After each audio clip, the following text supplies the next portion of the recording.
most of us would agree that 2009 is a year that started off in desperate need of change. Debra Duneier is a Feng Shui practitioner, and she's here to show how changing energy in the White House, as well as our own working and living areas, can bring new and positive changes to our own lives. Welcome to the show, Debra. Well, thank you very much. We hear Feng Shui all the time. What is it really, and how does it change the energy that's around you? Well, if you think about how we live, especially in big cities, and how much technology there is, we are losing our connection to nature.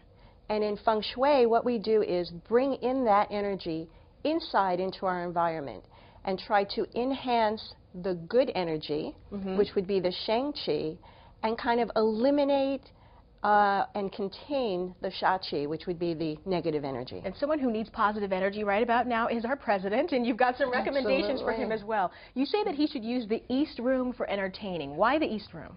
Well, when working with his birthday and doing the 4 pillars and what his lucky positions would be, he is an East Life person.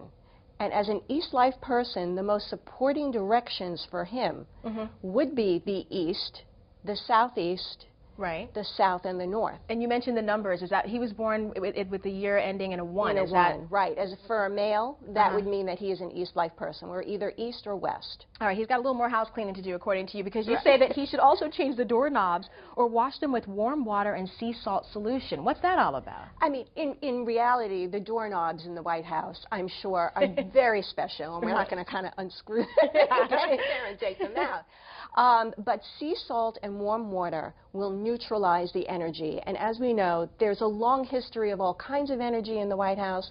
But what he was coming into was a lot of bad stuff going on. That's interesting. I didn't think about that. And you're saying that everybody else can use the same, recommendations as well. For those of us who are moving into a new home or a new office, you have a few tips for us as well. The first thing you say is smudge the property before moving in. That brings in positive energy. How do you do that? Okay, dried herbs like sage and lavender.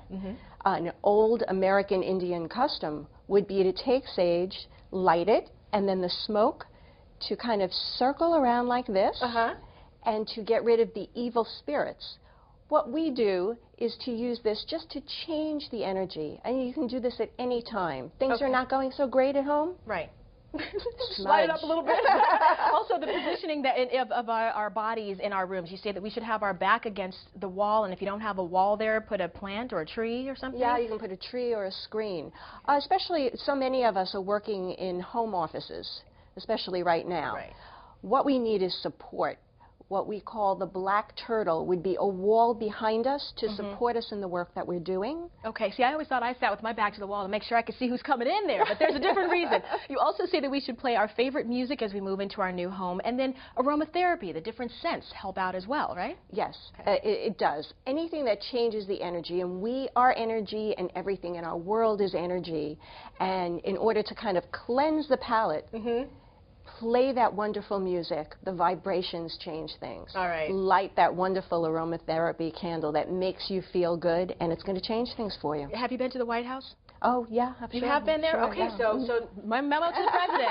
Thank you very much, Debra. I appreciate it. You're very welcome. And you can go to our website, better.tv, to see other Feng Shui practices that you or President Obama can do to bring positive energy into a new home.